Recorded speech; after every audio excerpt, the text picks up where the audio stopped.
নমস্কার, আমি Chhanda. Welcome to Chhanda with math. আগের দিনের ক্লাসে আমি তোমাদের যৌগিক এবং মৌলিক সংখ্যা সম্পর্কে জানিয়েছিলাম এবং সেখানে আমি এই কথাটাও বলেছিলাম যে এক কোনো মৌলিক বা যৌগিক সংখ্যা নয়। আজকের ক্লাসে আমি তোমাদেরকে দেখাবো যে এক কেন মৌলিক বা যৌগিক সংখ্যা নয়। তাহলে শুরু করা যাক আজকের ক্লাস। মৌলিক সংখ্যার সংজ্ঞায় বলা হয় যে কোনো সংখ্যাকে এক আর সেই সংখ্যা দিয়ে যদি আমরা ভাগ করি তবেই সেই সংখ্যাটি হবে তখন কি মৌলিক সংখ্যা।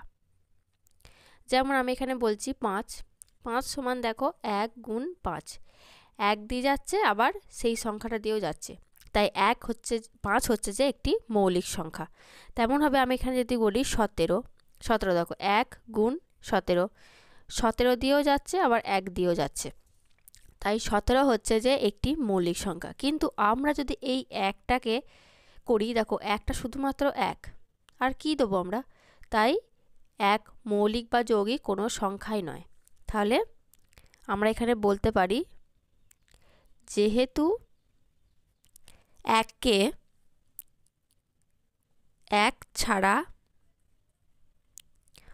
অন্য কোনো সংখ্যা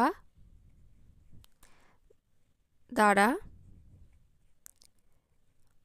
ভাগ করা যায় না, তাই এক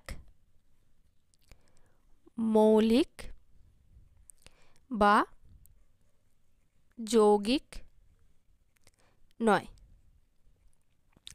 আবার দেখো যৌগিকের ক্ষেত্রে আমি কি বলেছিলাম যে এক মানে কোনো একটা সংখ্যা এক আর সেই সংখ্যা ছাড়াও অন্য একটি সংখ্যা দ্বারা ভাগ করা যায়। যেমন হচ্ছে যে আমি এখানে যদি করি যে 15কে দেখো 5 গুণ 3, আবার এক আর 15 দিয়েও যায়, আবার 5 আর 3 দিয়েও যায়, তাই 15 হচ্ছে কিন্তু একটা যৌগিক সংখ্যা। কিন্তু এককে শুধুমাত্র এই এক ছাড়া কোনো সংখ্যা দিয়ে ভাগ করা যায় না, তাই এক আমাদের যৌগিকের মধ্যেও পড়ে না আবার মৌলিকের মধ্যেও পড়ে না, তাই এক যৌগিক বা মৌলিক কোনো সংখ্যাই নয়। বোঝা গেছে এক কেন যৌগিক বা মৌলিক নয়। এর সাথে তোমাদের আরও একটা জিনিস আমি জানিয়ে রাখি, সেটা হচ্ছে সমস্ত জোড় সংখ্যাই কিন্তু যৌগিক সংখ্যা,